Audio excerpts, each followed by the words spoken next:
wakasan na ang kanyang buhay. Pero bago niya tuluyang gawin iyon, parang may usok na umaangat mula sa likod ng bundok. Agad niyang pinuntahan ang direksyon ng usok. Pagdating niya roon, nakita niya ang isang maliit na kampo. May mga gamit doon at may nakasabit pang bra ng babae. Sa sobrang tuwa niya, halos mawalan pa siya ng ulirat. Pagkaraan ng ilang sandali, nagising siya at napansin niyang nakahiga siya sa kandungan ng isang babae. Akala niya ay isang napakagandang babae ang nagligtas sa kanya at sinasabi pa nitong hindi siya makapaniwala na natagpuan siya ni Philip. Ngunit biglang nagising si Philip mula sa imahinasyon. Ang totoo, isang babae ang nagbibigay sa kanya ng CPR. Hindi ito ang magandang babae na inakala niya. Tinanong pa niya kung nasaan ang babaeng nakita niya kanina. Ipinaliwanag ni Carol na nawalan daw ng malay si Philip kaya binigyan niya ito ng CPR. Habang papalapit si Philip, kinabahan si Carol kaya mabilis niyang inilabas ang kanyang baril at tinanong kung mabuti ba siyang tao. Sumagot si Philip na oo at maaari siyang pagkatiwalaan. Sinabi niyang halos mawalan na siya ng pag-asa sa sobrang pag-iisa at balak na sana niyang wakasan ang kanyang buhay, ngunit bago pa mangyari iyon ay nakita niya si Carol. Dahil dito naawa si Carol sa kanya at pumayag siyang makipagkaibigan. Umupo silang dalawa at nagkape habang nag-uusap, ngunit sa loob-loob ni Philip hindi siya gaanong masaya. Noon pa man kasi, iniisip niya na kung may matitiramang babae sa mundo, sana ay napakaganda nito. Pero ang babaeng nasa harap niya ngayon ay hindi iyon ang inaasahan niya. Gayunpaman, dinala pa rin niya si Carol sa bahay niya para ipakita ang kanyang tinitirhan.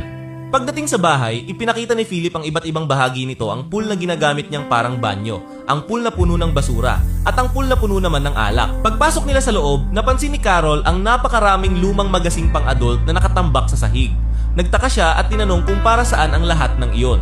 Medyo nahiyang sumagot si Philip at sinabing ginagamit niya ang mga iyon para lang may libangan habang mag-isa. Napatawa si Carol at pabirong sinabi na mukhang sobra raw ang pagiging malibog ni Philip. Nasaktan si Philip sa sinabi nito. Dahil doon, nagpasya siyang ibalik si Carol sa lugar kung saan niya ito unang nakita. Kinagabihan, pumunta si Philip sa isang bar at kinausap ang mga laruan at figurine na parang mga kaibigan niya.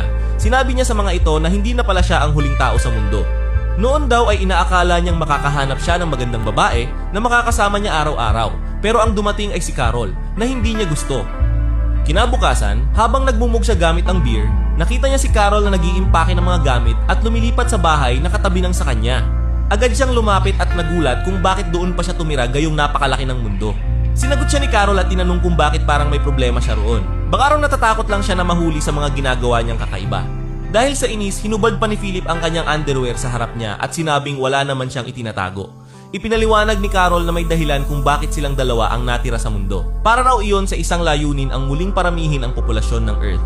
Ngunit sinabi ni Philip na ayaw niyang magkaroon ng anak kasama siya kahit pa siya na ang huling babae sa mundo. Pagkatapos nito, umalis si Philip at nagpunta sa pool na ginagamit niyang parang banyo.